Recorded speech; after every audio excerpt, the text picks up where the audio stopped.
Hello everyone! So in today's video, I'm going to be talking about Corona. Just putting it out there. So when I'm filming this video, the coronavirus is currently spreading around the UK. Not just the UK, the whole world, but specifically in the UK, we are now on lockdown. Which means that pretty much everybody who can is working from home. So with that being said, I'm going to use today's video to teach some people how to work from home. I used to work from home a lot with my job role, and then it changed, and now I go into a building constantly. But because of the coronavirus and because of personal things, I'm now at home. And in the year that I was working from home, I did learn a lot of things because the novelty wears off very quickly. It's soon very lonely and very isolating, so you need to do things to kind of get around that. You'd be surprised how much more in the office you have self-control of what you're doing. So yeah, let's get on with the video. I hate saying that phrase. So my first tip for working at home is literally just get up in the morning. To begin with, I thought it was really fun to just put the laptop by the side of my bed, wake up, roll over, grab my laptop. But I found I literally got nothing done if I wasn't ready for the day. So every morning I make sure I have a shower, that I get dressed, and that I have breakfast before I start work. This means that although I don't have the time commuting to work, I still have the same amount of time getting ready as I did when I was in work. It's so important to do this, and it's so important to dress right, especially if you've got things like conference calls where you have to see people from your office, but also it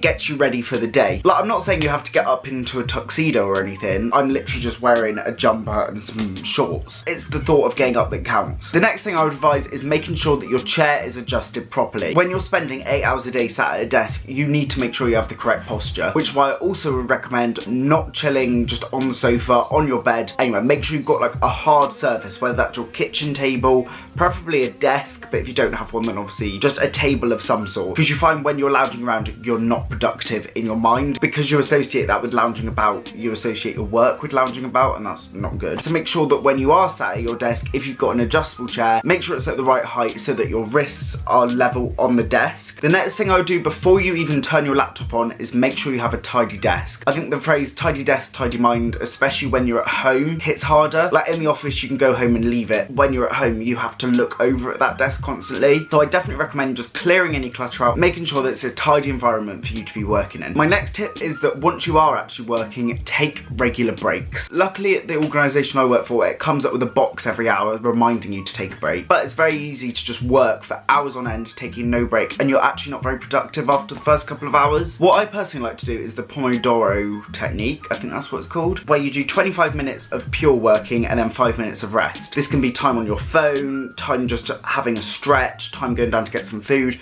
but for those 25 minutes you are solely focused on work. I quite like to do a bit of exercise in this break. Like, I know it doesn't look like I do exercise and stuff. Have a walk around the house. Sometimes my mum or sister's doing like a fitness DVD in the lounge, so I join in with that for 5 minutes. Just do something that like wakes you up a bit. In the summer I even went as far as having cold showers for like 2 minutes just to like waken me up, because I find that in the afternoon, especially on like a Friday, I'm just drifting off. Next, make sure that when you're actually at your desk, you keep distractions to a minimum. I always try and make sure that my phone isn't on my desk and that it's on Do Not Disturb, because otherwise I spend so much time on my phone. Like, I'm literally addicted to this thing. If I go onto screen time, 6 hours and 30 minutes a day. My next tip would be just to drink lots of water. I mean, you may be a coffee or tea kind of person, but I spend my life just downing water at work. But I find that when I work from home, I always forget to. Mainly at work, it's when other people are going for tea and coffee breaks, I get them to get me a glass of water, but at home, nobody's really having a break except from you. And my final tip for working from home, just stay social. If you've got a thing such as Skype, make sure you Skype people, video call, whatever it takes, just to have that human contact. This is especially if you're self-isolating without anyone else at home. I know for me, a big thing about working from home is the loneliness of it. Like, it's nice the first day because you can kind of focus on things, but after that, it just gets quite lonely. So what I tend to do is have conference calls just with my work friends, with like